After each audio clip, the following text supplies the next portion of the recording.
Assalamualaikum warahmatullahi wabarakatuh. Ni aku baca dekat apa ni, dekat Malaysia Kini ni kata Tok Him, apa ni Ibrahim Ali itu dia. Dia kata Perikatan Nasional kalah sebab sombong dan strategi bangang. Yang ini aku setuju. Betul. Satu sombong tu betul juga. Strategi bangang itu paling utama kata dia. Okey, dia kata apa ni Presiden Parti Bumi Putera Perkasa Malaysia ni, Ibrahim Ali kata kesombongan pemimpin PM menjadi punca kekalahan calon parti itu pada PRK Dun Air Kuning. Dia kata kegagalan pemimpin PM mendapatkan maklum balas dari segi strategi dan isu daripada pemegang taruh.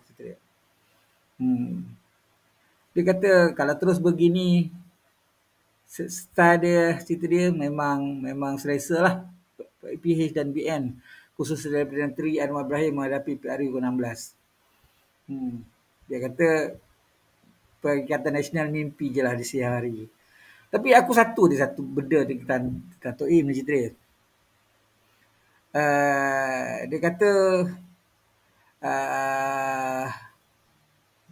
dia apa ni Perikatan Nasional ni gairah mengadakan sentimen AMDAP, dia kata terlalu banyak sangat menggunakan AMDAP dan sebagainya. Jadi itu kesilapan utama cerita dia. Kan? Tapi tak apalah cerita dia. Kan? Benda-benda macam ni kita ambil tahulah cerita dia. Isu babi je, ladang babi. Dah mereka sekampung orang kampung tu suka dengan ladang babi tu, tak rema lah cerita dia. Itu satu persoalan dah yang aku nak cakap lah. Kalau tidak, mereka dah bising dah 30 tahun, 40 tahun sudah cerita dia. Tapi mereka suka hidup baru macam tu. Lepas tu kalau bila bagi peluang untuk menukar kajian pun, mereka tak nak tukar. Pulang kat dia orang lah. Dan PN memang bawa benda isu-isu ni. Dan isu ni kau kena ingat, kalau orang tak nak berubah, kau tak boleh nak ubah cerita dia. Benda ni aku setujulah cerita dia. Kan? Strategi. Pada aku sebenarnya kan, strategi dia sebenarnya, ya, sebab kawasan tu adalah pengundi macam mana cerita dia. Kau kena study pengundi tu. Kau kena lepak kedai kopi, kau kena turun bawah cerita dia. Kau jangan, kalau boleh kau masa nak berkempen tu, jangan bawa baju parti tu tak. Jangan bawa baju parti. Jadi, kau kena hantar orang tu untuk menyiasat, menyelidik seluruh sebagainya cerita dia. Jadi spy cerita dia. Untuk siasat apa yang orang bawah, orang awam cerita cerita dia masa tu. Apa yang diorang nak pada pemimpin-pemimpin yang calon diorang nak jenis calon macam mana cerita dia. Iaitu kita buat. Tapi itulah macam apa yang Tok Him cakap tu betul juga cerita dia. Kan?